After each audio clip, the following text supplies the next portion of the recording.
嗨，大家好，欢迎观看网易公开课 A Talk 英语访谈，我是主持人饶顺。今天我们在比利时大使馆很荣幸的邀请到了一位来自比利时的著名作家和演员，他的名字叫做 Ms.Isabelle Wery 女士。Hi, Ms. Wery, welcome to A Talk, welcome to China. Thanks a lot. It's a real honor to have you on the show. No, it's me. Really. Thank you, thank you. Could you first please introduce yourself a little bit more to our audience? Okay, my name is Isabelle. I'm coming from Belgium in Europe. I'm coming from Brussels. I'm actually an actress. Then I've made mise en scène for theater. Then I've written for theater, and now I'm writing books. I'm writing novels, and I was here invited by the UA Literary China Festival last week. So I'm here. I arrived the 17th of November. So I'm here since quite almost a long 2 time. weeks. Yes, Right. yes. Is this the first time here in China? It's my second time. Second time. And I'm really amazed by China. By Beijing. That's the city that I have visited, because it's so many things to do, to see. It's a society move in transformation. So it's really interesting. Nice, nice. Yeah, indeed. For example, take me for example. I've been staying in Beijing for more than 10 years. Yeah. It's a huge city. There are many things to watch. Yeah. I know there's like a statistic says there are more than 300 scenic spots in Beijing. If you visit one scenic spot each day, it's going to take you almost a whole year to see them all. The world is in Beijing, actually. The universe is in Beijing. Yeah. Thank you. And we know you are a writer and an actress. Yes. And you're here this time is for the like a event related to writing. Yes, yes. So as a writer, I think we know inspirations are very important, right? Yeah. And can you tell us where you often get your inspirations for your books from? I get my inspiration, of course, in my everyday life. I'm traveling a lot, so it gives me a lot of inspiration. For instance, being here in China, it's so amazing for me. I swallow many things, many atmospheres, knowledge, and that's one of my main source of inspiration is my travels. And I'm also I'm really related to my childhood. I spent my childhood in the farm of my grandparents, and it was such an amazing place where there are animals, they are dying, there are births. They eat, they fall in love, they make babies. So it's an very intensive life. Maybe like Shakespeare's play, William Shakespeare's play. It's drama, love, hate. It's very strong, and I really like my childhood there. So I'm very influenced by that. And also I'm very related to human body, because I played Vagina Monologues. Maybe you know this show. A famous show written by Evan Slur, an American, that's focused on sexual abuse on women. And so it was so intensive to play this play in Belgium. I've played it 150 times. Wow. So you see, it's a long time. So I had really good connections with women. We had discussions, debates, and I realized how much amount of women that received sexual abuses. So it's quite an intensive topic. And I'm related now in my books, in my plays, on body topics. I like that. Wow. Because also our body, it's an amazing place full of mysteries, and so I'm really amazed by body. And where all the feelings are from, right? From the body. Yeah. And that's like kind of like two identities, two roles you have. One is the writer, the other one is actress, right? Yeah. So which one do you enjoy more? Oh, I like both actually, because in theater we make a collective job. We work together in team, and so with direct contact to the audience, so it's very strong. And in writing, I like to be on my own, alone, in a meditative state. Actually, it's alone. So it's complementary, actually. You know, I have the team activity and that solitary work. It's really interesting. And also, what I like in writing, it's you are on your own, talking to someone. It's a relation. You know, you whisper in the ear of the reader a story. So it's a different stage. Very delicate, very interesting communication. Yeah. With your readers. Yeah. So I like both, actually. And you write like plays, right? Yes. Scripts. Yes. Among all the work you have written, which one is the one you think is the one you're most proud of, and why? In my theater plays? Yeah, theater plays. Maybe the first one. First one. Books. Okay, I've written and made a lot of shows. A lot of not so much books, but a lot of shows. But my first one was quite. I think every show you make is already. It's always the same show, but you know, in a different structure. But my first show, I really liked it. It was called The Death of the Pig. Death of the Pig? The Death of the Pig. Oh. Because I saw my grandfather used to kill pigs in the farm. Oh. And as a young lady, I was so amazed by that. Intimidated? It was hurting me, of course. And what was interesting that I realized that the pig was really afraid. So I asked myself the question, he knows, the pig knows that he's going to die. So maybe when he lives his life in the farm, he feels also, like human being, the fear of dying, you know, existential questions. Yeah, it's just sooner or later the human will kill me. Yeah, and it's a little bit a surrealistic point of view, but that's one of my shows that I like, and yes. I see. We were wondering, have you performed in China? Any of the shows brought in China? No, not yet. Oh. I would like to. Yeah, we would love to get a chance to watch your show. Yeah, it sounds quite interesting. I've seen David Bowie in a Chengdu place at the Bookworm in Chengdu. I've seen David Bowie, the famous singer. A singer, yeah. Yeah, because I really love him, and I've made a show with his songs. Oh. I've sing one song, so it wasn't a show. It was. Well, we can't wait to watch that. Hopefully, we'll get a chance to watch that someday. Yeah. Excellent. So. And your experience also where and when did you first find your passion for plays and for writing? Do you remember? Where? I think the first event was I've read a poem. I was really young, 8 years, I think. Oh, okay. And I've read a poem from Arthur Rimbaud, a famous French poet. Oh, okay. And these poems, I really believed it was the reality. So I was thinking that Arthur Rimbaud, the famous poet, was a guy living in my city, or you know.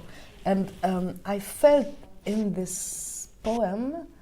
I was really attracted by it, and I realized the power of art, the power of words, the power of literature that can really transform you. You know, it's really strong. That was the first thing. And you cut the kind of also the confidence. I could do the same, even better. Yeah, maybe. Excellent. And. I also heard a quote about writing before. They say writing sometimes like to create sensation. It's not just a fact that, for example, it's not the fact that it is raining, but the feeling of being rained upon. Do you agree with that?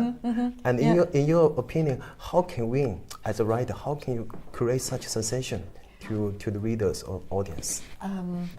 What I really try to do, it's to go in the material, in the life. You know, for example, this table, if you really focused on it, it has skin, it has life, it can breathe. You know, everything is alive in literature. And that's what I try to give to my reader. It's to give a life to every events, everything, even materials, to make a sensitive, a little bit fantastic fantasy in reality, in everyday life, for example. Nice, excellent. And you know, there are also many youngsters and also our audience. Lots of them are young people. Yes. They'd like to become writers and also actors or actors. Any advice you can give to them? Trust in you. we all get at least one talent, and but talent is not enough. You have to work and to work on it. If you want to be a writer, you have to write. You have to read. It's a job, really. But give a chance to your dreams, I would say. Give a chance in what you are. Yeah. Once you like it, give it a shot. Believe in yourself. Yeah, believe in yourself and work. Give you the opportunity to realize your dream. Nice. Yeah. And also, have you ever had a writer's block when you're writing something?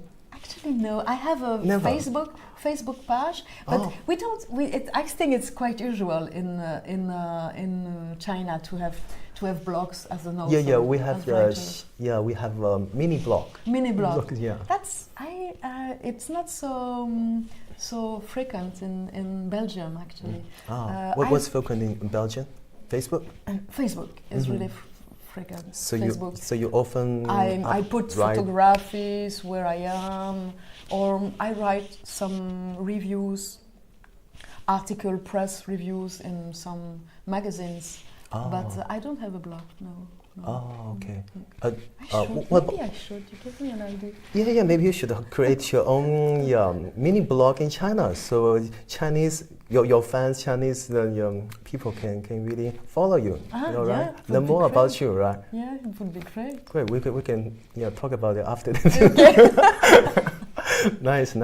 And also, can you tell us about your latest work? What's the latest work you're working on? What is the latest? Latest book? Or the latest book? Yeah. Okay. Yeah. My last book, it's not published yet, but my next book, it's named Pony. Pony, like Little Horse. Little Horse, yes. Okay. What's the story about? It's the story of actually an old woman who is in coma. You see it? In coma. She had an accident and she is in coma. Wow. But her mind is still okay. So, not to become crazy, she begins to write the book that she will write when she will be out of this coma. So she's writing her story, and as a little girl, she at a certain point in her life, she stopped to grow. So she stops at 1.49 m, which is the distance of a pony, a little pony. That's the height of a pony. Yeah, but when you are 1.50 m, you become horse. You see, there's 1 centimeter of difference between a horse and a pony. So I'm working on this, on how is it to stay a little pony. It's about body again. In another way of. Nice. And when will it be out? Be published? I don't know yet. I hope soon in France. I hope soon. Again, can you tell us about the language? You wrote it in French or English? I write in French. But I'm translated in many languages, but not yet in Chinese. Okay. Hopefully, it will be translated into Chinese or English. English is also quite acceptable here. Yeah. French as well. Yeah. But nice. I really would like to keep contact with China. It's an interesting country, interesting people. It's a society in transformation, and I'm really amazed by that. Thank you. And we'll follow your blog, mini blog to find out when the book will comes out, then we'll have the access to that. Oh, sure. Nice, nice. Okay, before we finish up here, do you have any other words you would like to share with our audience? Other words? It's about my feelings of my stay in China this time. I was quite amazed by the amount of young people that were that came to our discussions and shows in the Bookworm, for example, Bookworm, and also in Chengdu.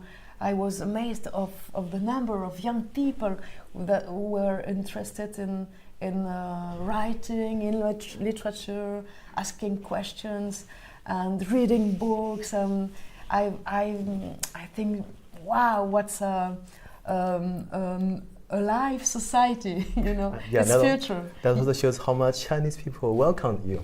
Thanks. How much they like you. Okay. Excellent, excellent. Okay, thank you so much for taking the interview. We wish you a pleasant stay here in China. Thanks and looking forward to seeing you more.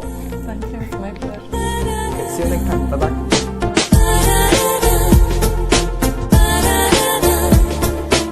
Hi, Isabelle. Could you please share some part of your book with our audience? Okay, of course. It's an extract of Marilyn Dibord. We're all ears now. So she's writing to her lover, and she says, "My love, when you will clasp me in your arms, it will be magnificent. The whole length of your body will embrace my woman's forms. Your flesh will stick to mine like marshmallow taffy. It will be good." Wow, excellent, amazing. Well, we can't wait to read the whole book.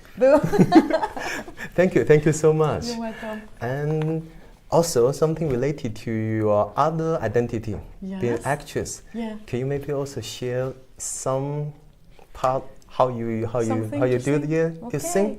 To sing. Do you want David Bowie or? Oh, David Bowie. Do you want David Bowie? Okay, let's hear some David Bowie. Let's dance. Put on your red shoes and dance the blues. Oh, let's dance to the song they are playing on the radio. Let's sway, and that's it. Excellent. Thank you so much. Thank you for being so fun. Excellent. You got it? Yes.